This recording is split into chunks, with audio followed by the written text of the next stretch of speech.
Hey, everybody, if you're not thinking on purpose, you're living by default. Let's fix that.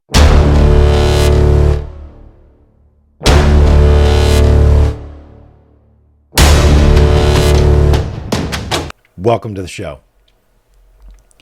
So, today I want to talk about duality and leadership. This idea, a saying that we have as a company at Solution Point Plus. I've got t shirts that say this, but this idea that you can be both.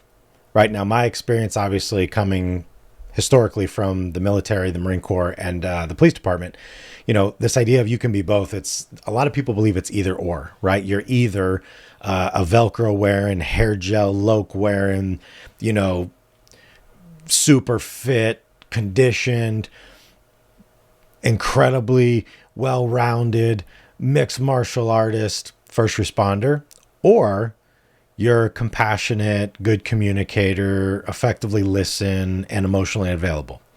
And we just know that that is not the right way to do it. It's not the best way to do it by any means.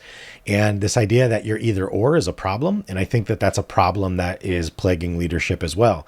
This idea of you can be both, it's your ability to navigate whatever situation or circumstance that you're in, the ability to navigate whatever room you're in, whether it's a boardroom, whether it's a one-on-one, it's an annual performance, it's a coaching, whatever it is. It's the ability to hold space for the reality of what's going on while also communicating a need, a desire, a boundary, whatever it is. And so what does you can be both mean to you? I would love if you put it in the comments as you hear you can be both. What does that mean to you? Now, I know the mind is going to go to 100 different places. Again, I would say let's try to keep them relatively appropriate, although I like some good fun chaos every now and again. But we're talking about leadership specifically, and we're talking about maximizing the human experience, right? And so that's really what I have a goal for this channel to be is ideas and concepts that get us to think on purpose. It's interesting to think about that in life, we were taught how to act. We were often taught what to believe, but nobody really taught us how to think. And when we're not thinking on purpose, we're living by default. We're often living our lives in what I call accordance with other people's expectations. And over time, we become a version of ourselves that we were always meant or called to be. And when you have your life set up in a way that is without boundaries, that is conflict avoidant, that is looking of path of least resistance, that is trying to please everybody around you, you're probably not living a life on purpose. You're probably really frustrated. And as the great Tom Bilyeu says, the only thing in life that matters is how you feel about yourself when you're by yourself. It's probably not a good place to be. And so whether you're a leader or not, listening to this or watching this channel, here's what I offer everybody I talk to, teach, coach, whatever it is that you are a leader. All of you, everyone listening to this is a leader. And the greatest leader you will ever be is of yourself. Lead your own life. Right? Don't be a leader through lip service. Don't be a leader that just quotes the ethos and the posters and the hallways and the framed portraits of the great leaders of our time, but really lead a life that is so profoundly optimal that it becomes contagious and other people are like, what are you doing? And I want to follow that, right? That should be the goal. For me personally, I've had this experience where I think life is the greatest classroom. And as they say, right, I have this tattoo on my arm that says amor fati, which is a Latin quote of love of fate. I really believe if something is happening to you, then it's happening for you. And what I say is you can either learn the lesson or keep the pain. Another way is everything in life is either a classroom or a coffin.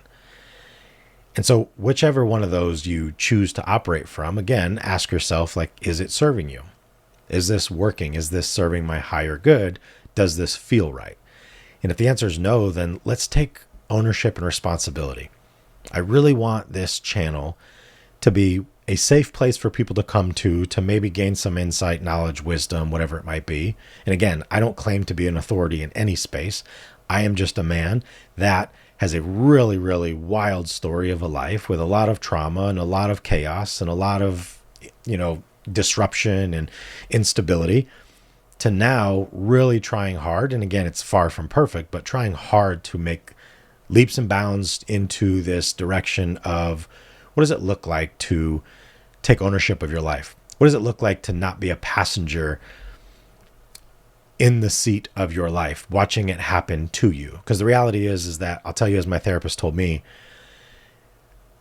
the single greatest task or responsibility, if you will, of every child is just to survive childhood. So let's assume you're 18 years old or over, 20, 30, 40, 50, 60. Shout out to my 70s, 80s, and 90s. What's up? But you are 100% responsible for your life. Now, I'm not saying or suggesting that you deserve to be victimized. You don't. But the reality is that you are responsible for your life. And the greatest way, in my opinion, to lead your life or to lead other people is to first learn to lead yourself. Put more mirrors in your house, as I often say, right? Put some more mirrors in your house until you can get comfortable really looking at yourself, paying attention to yourself, discovering yourself. Why do you do the things you do? Why do you not do the things you don't do? Especially if you know you want to do them or are supposed to do them, but you don't do them. Why? Right? Few people actually understand the why behind their behaviors. We become habitual creatures, right? So much of our life is set on automation. It's autopilot. It's just habituated behaviors. And here's the cool thing, or depressing, or incredibly freeing. The only behaviors we do are those that have been habituated against reward. So if we don't get rewarded, and this could be positive or negative, because even sabotaging our own selves, and again, yo, BTDT, been there, done that, got the t-shirts. When we sabotage our lives, right, that is still reinforcing. It is reinforcing a belief that we have, which is, I am not worthy, I am not deserving, I am not lovable, I am not fill in the blank. And so we will sabotage. That is still a rewarding behavior, even though it's negative. But we can create new behaviors or new habits that are going to actually allow us to habituate towards something that's more positive, something that serves us, whether it's our mindset, our life, the external world around us, our relationships, our professions, our careers, our vocations, our hobbies, whatever it is, right? And again, it's about really understanding the duality in this. There's a quote from Psychology Today. It says, mixed emotions improve flexibility and problem solving, right? Mixed emotions. It's not about, being binary. It's not about I'm either good or I'm not. It's not about just thinking that things are either good or they're not good. It really is about maximizing the human experience in the sense that when you understand the amount of feelings that exists, right, the amount of emotions there truly are, and allowing yourself to fully experience those, allowing yourself to sit with those, allowing yourself to sit in any emotion without trying to change it, right? Because our confidence is a byproduct of our willingness to feel and experience an emotion. You hear that? Your self-confidence is a byproduct of your willingness to feel or experience an emotion. And yet so many of us will numb, buffer, and avoid, working really hard to avoid feeling anything at all. And that's not doing you justice. That's not doing you any good. And again, I think when we look at an example of what holding opposites might be, as a business owner, as someone that is a leader now, I went from being the lowest ranking member of a police department, meaning I was a patrol officer, right? And that was on purpose. I chose not to promote because I loved my job on mental health. I did not want to leave the mental health unit. And if you promote to a detective position, then chances are you have to move. You have to go fingerprint cars for burglaries, take pictures, become an evidence technician. And then, there's some specialized units that maybe you could go to. But if we're really honest, it's all rooted in relationship and who do you know and what have you done for me lately? And it's a whole bunch of hoopla. And I don't like to play the game. And so I chose to stay a patrolman truly because I loved working on the mental health unit. Then I start a business. And Jesse and I start the company and we do pretty good our first year. But then we realize, okay, we've plateaued. And for us to really grow this business, we're going to have to grow our team. So now suddenly I step into a leadership role where my experience of leadership was 15, 16 years prior, where I was in the Marine Corps. And I was a non-commissioned officer, but having some younger Marines under you, but that's a very easy way to cut your teeth in leadership because it's such a hierarchy that it's all based in rank, right? And order. And like people just are supposed to. Now, granted, does it always happen? No. But if they're an E1, 2, or 3, and I'm an E4 and E5 telling someone what to do, then the expectation is they're going to do it. It's much more controlled. It's a more captive, controlled audience. Now, as a business owner, right, You bring in people, and hiring first responders or retired or former first responders, it's a very interesting group of people. And I love my staff. Don't get me wrong. I love them. They're incredible. And with that comes a lot of personality. And I feel like in 2025, becoming a CEO or a leader of a business, a lot of what you do is navigate and manage personalities and egos. And it's trying to build a system or a process or an operation where we're all in the same vehicle going in the same direction. But inevitably, people have needs, wants, desires, and it doesn't make them wrong. It doesn't make me right, but it's just challenging. And so while I might have an expectation or a belief or an idea, and somebody else might have another one, I have learned the skill, and I would call it a skill, to be able to hold space. Because anytime, it's like in relationship, right? If you're married, and the old saying goes like, do you want to be right or do you want to be in love? Because you can't have both, right? And when you are trying to prove your point, when it's more important you to be right than it is to listen to the opposing idea, assuming first of all that you are right, it just creates conflict. It creates friction. Because immediately when someone is right, that implies someone is wrong. So now you have a chasm between power, and this dynamic is always going to create unfairness, real or perceived. And so it's like, okay, I can listen to you. I don't have to agree. I don't have to believe this. I don't have to buy into it. I don't have to accept it. But I can listen to you. I can hold space for it. And I can still believe what I believe, right? Because it's not about convincing necessarily. Now, if we can also accept the fact that everything you believe to be true is because somebody told you or you read it somewhere, my argument then is, how do they know, right? Like, how do I know? If you're listening to this and I'm saying these words just because I have this channel, don't go take it as like, that is gospel, that is gold, that is right because Joe said it and he has a YouTube channel. How the hell do I know, right? Because I've lived it, because I experienced it, but this is my experience. And I'm very aware of my own frame of reference and how that shows up in the way I operate in the world. And so, again, bias is inherent. Our frame of reference is often shape-shifted based on our previous experiences or past relationships or things that happened or didn't happen in our lives. But again, when it comes down to ownership and what I call maximizing this human experience, then it's understanding the power in leadership is the ability to be both, right? This idea that it's not about either or, it's a both and.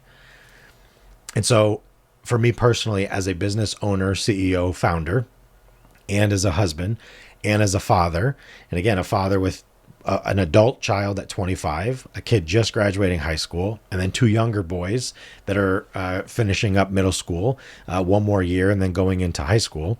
Like, there's a lot of variance that comes along with being a mentor parent versus being a parent, and then having my team within the business, then having clients to manage, also being in relationship, right? So how do you navigate these things? I can tell you that, this was never taught or learned in the military or the police department.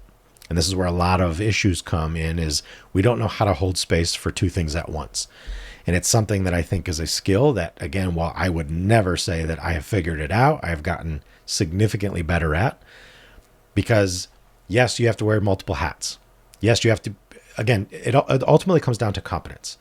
And competence is your confidence in every situation or environment or setting, right? How competent am I when I'm holding a team meeting? How competent am I when I'm meeting or onboarding a new client?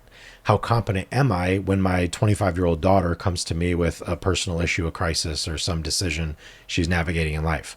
How competent am I when it comes down to disciplining one of my younger sons because, they're impulsive and doing something out of line or getting in trouble for talking back in school or being disruptive or whatever it is. And so how do I manage these different things? It really is about learning what I call to minimize the sway and finding yourself as rooted and planted in present moment as possible, right? Not future tripping, the anxious mind, not past dwelling, the depressed mind, but it's really about asking yourself, like, where am I right now? What else could be true in this moment, right? Using the concepts that we teach in our de-escalation training and the CCRTC model. And that's another video for another day, but it's really about curiosity and everything. And so instead of me just showing up to any situation, assuming or knowing I'm right, it's the ability to hold space and say, what don't I know? right? What in this situation do I not know because I don't have experience, or experience tells me that maybe I don't have the best solution, the most efficient way, the best way, or that even there is such thing as a right way, because I don't actually believe there is. And so that's one thing that we can think about, is like how, when we root ourselves in the present moment, not holding historical data or evidence as proof or facts that this thing is going to go this way this time, right? Because what I tell people is every opportunity is a new opportunity for a different outcome. So yeah, past information is past information, but also when we understand neuroplasticity, when we understand human behavior, people can change, right? People can change. There's going to be people who are like, nope, once a this, always a this, fill in the blank on whatever the this is. But the reality is people can change. It all comes down to choice. And so let that be liberating for you listening to this, that whatever you've been told you are is just someone else's experience of you. And if you believe that, then you will continue to show up as that. But if you don't believe that, or you want to change the belief in that, you can. Because part of maximizing the human experience is learning to identify who it is you want to be, and then learning the skills that you need to acquire to achieve that level of person you want to become. That's really what this is. To me, I see the game, I see life as a game, and it's fun, and it's meant to be fun. And there's layers in the game, there's players in the game. It's a very complex game, to be sure. But the older I get, the more wisdom I gain, the more people I talk to, the more I change my perspective, the more I realize I need to shift myself into something different if I want more, and I do. So even this is very much outside my comfort zone. Just head on talking to camera. I love doing keynotes. I love training. I love speaking from a stage. I love talking to groups of people. But just staring into a camera, just staring into the abyss of the lens, thinking that like, yeah, maybe 2 to 6 people are going to watch this, right? It takes a long time to build a channel organically. And that, like, all the flooding thoughts and excuses come in of, I'm not good enough. I don't have the right setup. I don't have the right camera. I don't have the right lighting. I don't have the right face. I don't have the right microphone. I don't have the right B-roll and effects and all this stuff. They're excuses. But it's something that I want to do because I know the impact that we are having as a business in these classrooms, in the boardrooms, in the conference centers, in these rooms filled with people. And yet I don't like the idea of being limited to only being able to make an impact when I'm traveling on the road or doing a workshop or a seminar or business meeting or whatever it is. And so when I am off and home, maybe I can stare into a camera and you're watching this on your screen and something in this is like touching you or moving something in you, inspiring you, making you want more, better, different, or new for yourself. And so remember, you can be both. You can be a badass, a hard charger. You can be the greatest go-getter, the best output, the highest performance, the numbers, whatever that is for you in your profession. And you can still be present, emotionally available to those you say you care about, and a good steward to your community, to your family, to the citizens around you, to anybody, right? Where we're not raging out. And it really is about taking ownership and stop projecting and blaming anybody else in our lives or that we're in our lives for why we are the way we are. Because reality is that nobody can make you do anything. We are responsible for our choices, our behaviors, our actions. And everything in life has a consequence. Positive, negative, and neutral. But everything has a consequence. And when we can understand that, it's incredibly freeing. And I welcome you all to the show. Please like, subscribe. You know how it goes. The YouTube. I'm going to pretend like this is 2003 or whenever YouTube popped off. I have no idea. But hit the bells and the likes and the whistles, and let's and comment and share, and let's subscribe and grow this up, because again, I want to be consistent with this. I plan to help as many people as I possibly can. We're going to do some AMAs, Ask Me Anythings, some Q&As, we're going to try to have fun with this, and I've got a team helping me out with it on the back end, which I'm appreciative of. And so let's show up for each other. All right, I'm going to continue to love on and pour into you as much as I can, but I would also love your support on the other side of that. So until next time, my friends, let's remember it's never the wrong time to do the right thing. Be selfish, because when you say no to anybody else, you say yes to yourself. Your wellness is not is not a luxury, it's a responsibility. Until next time, love y'all. Peace.